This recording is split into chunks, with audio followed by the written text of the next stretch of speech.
wanted to go over how we can add or subtract. Well, let's do subtraction today. Subtract fractions when we have a mixed number, we have a regular old fraction, but we got a problem. We have 1/3 take away 2/3, and right away a signal should go off in your brain. 1 take away 2, 1 take away 2.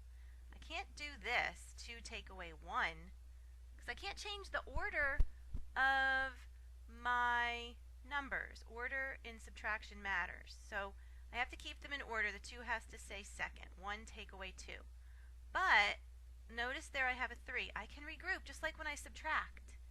I'm going to cross out the 3, and I think all of you know to cross out the 3 and make it a 2, because we're going to borrow 1 from that. We're going to take that 1 away, and we're going to write it right up there, because that's the one we're borrowing.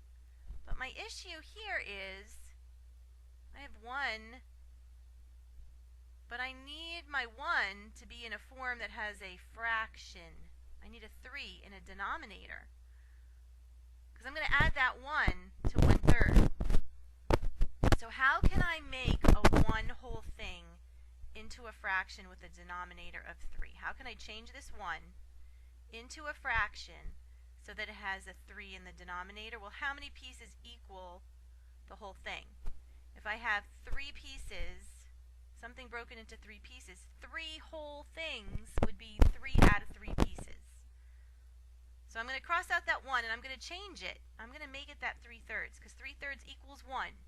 It's like just trading a 1 for another 1 that looks a little different. So there I go. I squish it all up, and I'm going to trade out that 1 for another number that equals 1, but now it's 3/3. Now I'm going to add that to the 1/3. So 3/3 plus 1/3 is 4/3. 3 plus that 1/3. I'm going to add those numerators. 3 plus 1 is 4/3. And don't forget that 2. Can't forget that 2. Now I can do it. 4/3 take away 2/3.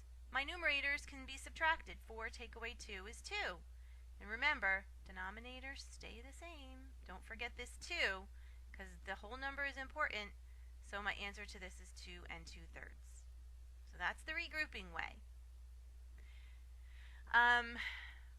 That way I think is a little difficult. And here I have another way. I'm going to show you. I'm going to erase all this stuff. And I want to show you. You can do this for the adding and the subtracting if you come up with this problem and you find that you have to regroup. So my fraction, I think, was 2 and 1/3. Take away 2/3. This time, I'm not going to bother with regrouping. I am going to change my mixed number into an improper fraction. So I'm going to multiply 2 times 3 and get 6. And then I'm going to add that 1 to it. So I have 7/3. 2 times 3. Put your answer there and then add 1. You have 7.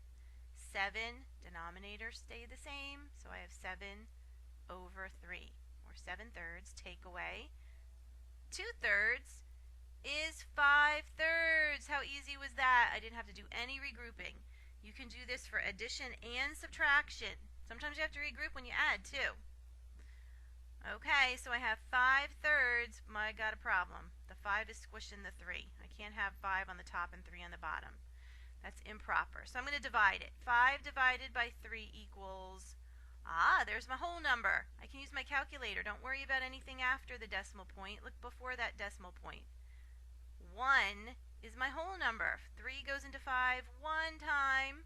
I know my denominators always stay the same.